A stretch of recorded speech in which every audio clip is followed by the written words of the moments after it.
Assalamualaikum warahmatullahi wabarakatuh. Saya Rekana Alimatun Nafiah dengan NIM 2101001010707. Di sini ingin menyampaikan terkait tugas UAS dari mata kuliah Pendidikan Keluarga dan Masyarakat yang berbentuk presentasi mengenai segmen ayah dalam menerapkan pendidikan di dalam keluarga. Nah, masuk pada teori atau landasan yang pertama ada pola pendidikan. Di sini ada pola demokratis, yaitu hubungan antara orang tua dan anak setara sehingga adanya pertimbangan bersama. Kemudian upper protective, yaitu perhatian dan kasih sayang yang berlebihan kepada anak. Kemudian ada rejection, di mana orang tua berperilaku agresif kepada anak secara verbal ataupun fisik. Kemudian ada otoriter, di mana pola ini segala standar dikendalikan oleh orang tua tanpa mendengar keputusan anak. Dan yang terakhir, laissez-faire, yaitu orang tua acuh tak acuh kepada anak.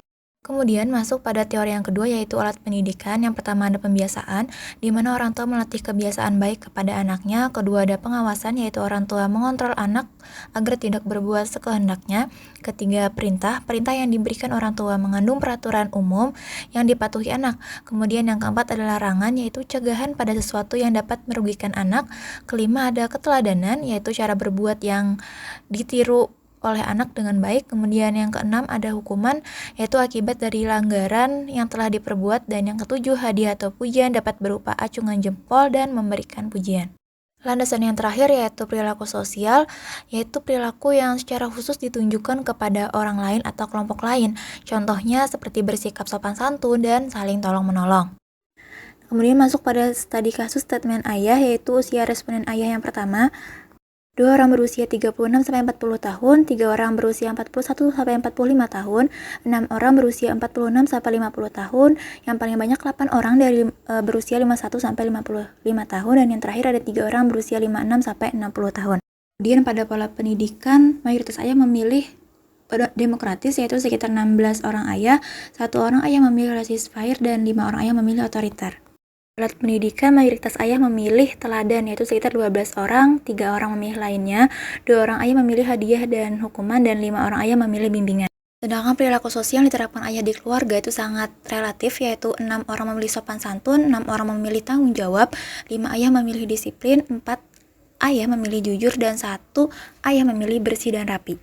Hambatan yang jelas terjadi ketika penerapan hal-hal tersebut secara umum yaitu berhubungan dengan waktu, capaian tujuan yang tidak tepat, komunikasi keluarga yang tidak baik, dan pengaruh lingkungan yang tidak mendukung. Kemudian bisa dikategorikan hambatan itu pula dari dua sisi, yaitu orang tua dan anak. Nah, dari data ini dapat disebutkan orang tua yang bersikap egois, sulit mengontrol perkembangan, dan tidak memiliki waktu untuk keluarga. Dari bagian anak dapat disebutkan bahwa anak ini cenderung malas, mengutamakan ego dan emosi. Yang terakhir, kesimpulan dari jumlah 22 responden ayah, pola pendidikan yang ayah terapkan di sini mayoritas menggunakan sistem demokratis, yang artinya seorang ayah bersikap tidak hanya menggunakan pemikirannya sendiri, tetapi mempertimbangkan keinginan anak. Namun ada juga 5 diantaranya menggunakan pola otoriter untuk mengatur anak mereka agar tidak keluar jalur dari norma-norma yang telah diperpegangi.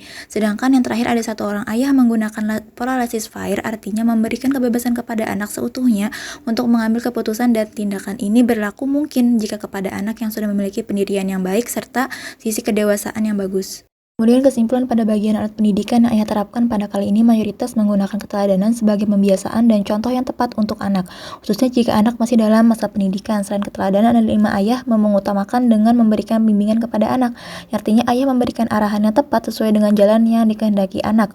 Kemudian 2 ayah menggunakan sistem hadiah dan hukuman untuk memantik keinginan serta kesadaran seorang anak, hingga terakhir memilih lainnya. Kemudian kesimpulan perilaku sosial yang diterapkan ayah dan keluarga sangat relatif. Dari 22 responden ayah, terdapat 6 ayah mengutamakan sopan santun. Tentu hal ini sangat penting dalam bersosial, agar tumbuh menjadi pribadi yang tahu akan tutur kata dan sikap yang baik.